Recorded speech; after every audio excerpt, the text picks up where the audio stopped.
Hola, ¿qué tal? Mi nombre es Noel López. Hoy hablaremos de trastorno de personalidad, en específico de TLP o trastorno personalidad límite. Los trastornos de personalidad límite se presentan de muchas formas diferentes y afectan a las personas de maneras distintas. En el TLP existe un patrón dominante de inestabilidad en las relaciones interpersonales, de la autoimagen y los afectos e impulsividad intensa que comienza en las primeras etapas de la edad adulta y se presentan en distintos contextos de la vida. Las personas que lo experimentan presentan una inestabilidad emocional que afecta a su vida cotidiana profundamente. En el TLP existe la comorbilidad, es decir, afecciones o conductas perceptuales que interactúan en este trastorno junto con otros como lo son el trastorno de estado de ánimo, trastorno de ansiedad, trastorno postraumático, trastorno de depresión mayor, trastorno de la conducta alimentaria, ya sea bulimia o anorexia, trastorno evitativo y trastorno dependiente. Todos estos interactuando con el TLP en mayor o en menor porcentaje. Dentro de las características de las personas con TLP se encuentran las siguientes. Miedo al abandono. Las personas con trastorno de personalidad límite hacen esfuerzos frenéticos para evitar un abandono, ya sea real o imaginario. La percepción de la inminente separación o rechazo a la pérdida de la estructura externa puede dar lugar a profundos cambios de autoimagen, el afecto y la cognición y el comportamiento. Las personas muy sensibles a las circunstancias ambientales experimentan un miedo intenso al abandono e ira inapropiada.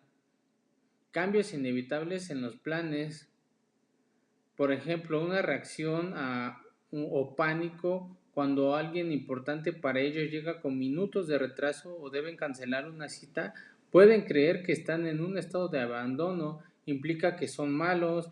Estos temores de abandono están relacionados con una intolerancia a la soledad y la necesidad de tener a otras personas con ellos. Sus esfuerzos frenéticos para evitar el abandono pueden incluir actos impulsivos como la autolesión o los comportamientos suicidas. Cambios de humor en el TLP. Los cambios constantes de humor o emociones intensas agotan a la persona. Estados de ánimo que pueden ser de horas o de días y que van de estados de felicidad extrema, tristeza, irritabilidad, incontrolable, que todos ellos pueden ocurrir en el mismo día.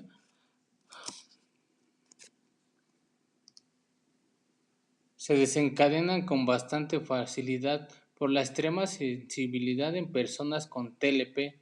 En algunas ocasiones se tornan a la violencia extrema, en otros a la ira reprimida. Pensamiento paranoico. En el TLP hace que la persona constantemente luche con la paranoia, perdiendo el contacto con la realidad, llevando la percepción del entorno, haciendo creer que el entorno está en contra de ellos, desconfiando regularmente de las personas, optando por el aislamiento como protección, a este estrés intenso en su mente, pudiendo generar también un estado psicótico. Otro de los rasgos muy marcados es el vacío existencial, un sentimiento de vacío y carencia de sentido en la vida constantemente, sentimientos difícilmente de manejar, autodepresión, como sintiéndose en un túnel sin salida, donde están vulnerables de acercarse a otras conductas que les complique más su comportamiento, como caer en alguna adicción. Impulsividad. En este rasgo existe un descontrol en decisiones, algunos quizá tan básicos como el qué comprar, el qué comer, actividades que generan alteraciones, demandas de adrenalina, muy ligado a actos de la bipolaridad. Suele manifestarse muy sarcásticamente, con resentimientos duraderos y explosiones verbales. Sienten ira y a menudo provocan Cuando perciben que un cuidador o amante es negligente, sentir indiferencia o quienes tienen intención de abandonarles, tales expresiones de iras desembocan en sentimientos de vergüenza y culpa que a su vez contribuyen a reforzar el pensamiento de que son malos. Radicalismo o ser reactivos. En este aspecto, los pensamientos van de extremo a extremo. Pueden admirar a alguna persona, pero si esa misma persona le muestra alguna conducta que no vaya acorde a esa idealización que tuvieron con esa persona, las personas con TLP pasan a un odio desmedido, a un reproche, a una aversión a esa misma persona. Las personas con TLP generan problemas de confianza con las personas con las que conviven. Sin un argumento, su imaginación les genera una percepción carente de realidad, generándoles esa sensación de que las personas van a abusar de ellas o que van a ser engañadas o solamente utilizadas. Las personas con TLP constantemente generan cambios de interés o valor en las tareas o actividades que se proponen. Existen opiniones polarizadas sobre sí mismos o hacia los demás. Importancia por algo que después les genera desinterés de forma espontánea, no terminan las tareas o algún proyecto lo dejan ya sea comenzando o a mitad de trayecto. Hablando de factores posibles que desarrollan el TLP, existen los antecedentes familiares, personas que tienen un familiar cercano como padre o madre o un hermano con este tipo de enfermedad pueden tener un mayor riesgo de desarrollar el trastorno límite de personalidad. Existe también la estructura y funcionamiento del cerebro. Diversos estudios demuestran que las personas con trastorno de personalidad límite pueden tener cambios estructurales y funcionales en el cerebro, especialmente en las áreas que controlan los impulsos y control emocional. Sin embargo, los estudios no demuestran si estos cambios fueron factores de riesgo para la enfermedad o los causó el trastorno. Existen también los factores ambientales y culturales y sociales. Muchas personas con este trastorno han sufrido acontecimientos traumáticos como maltrato, abuso, abandono o adversidades durante la infancia por parte de los cuidadores, negligencia. Otras personas han expuesto conflictos hostiles o relaciones inestables en las que se sintieron invalidadas.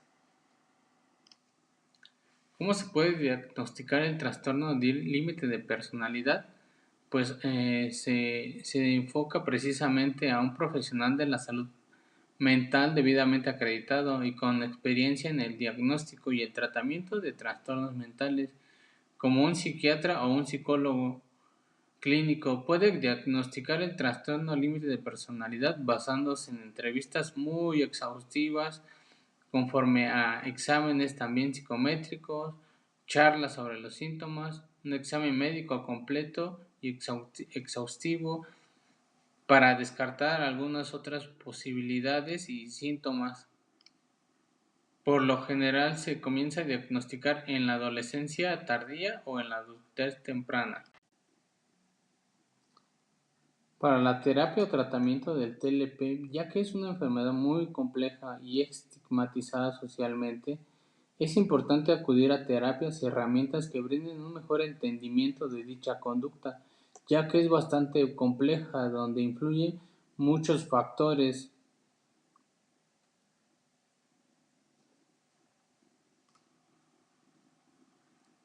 La terapia que se desarrolló específicamente para personas con trastorno límite de personalidad, esta terapia se centra en el concepto de estar plenamente consciente o de reconocer y estar atento a la situación y al estado emocional actual. Este tipo de terapia también enseña habilidades para controlar las emociones intensas, reducir los comportamientos autodestructivos y mejorar las relaciones. Detener la inestabilidad afectiva y tormentas emocionales, reducir las ideas paranoides, la disociación y desorganización cognitiva, Como objetivo también está controlar la impulsividad agresiva y una autorregularización de estos comportamientos. Tener un paciente o un ser querido con este trastorno puede ser estresante y los familiares o cuidadores pueden actuar involuntariamente de forma que pueden empeorar los síntomas. Aunque es necesario realizar más investigaciones para determinar qué también ayuda a la terapia familiar con el trastorno límite de personalidad, hay estudios sobre otros trastornos mentales que muestran que incluir a los miembros de la familia puede ayudar a respaldar el tratamiento de la persona con este trastorno. Los familiares y los cuidadores también pueden beneficiarse de la terapia. El TLP lleva consigo bastante impulsividad, no necesariamente de personas malas o que quieran hacer el daño a su entorno, más bien son personas que necesitan bastante apoyo y bastante entendimiento de su padecimiento. Y bueno, yo creo que lo más importante en este padecimiento es siempre estar atento a cómo va desarrollándose el paciente y a cómo va generando los vínculos y qué tanto ha beneficiado las terapias. Gracias.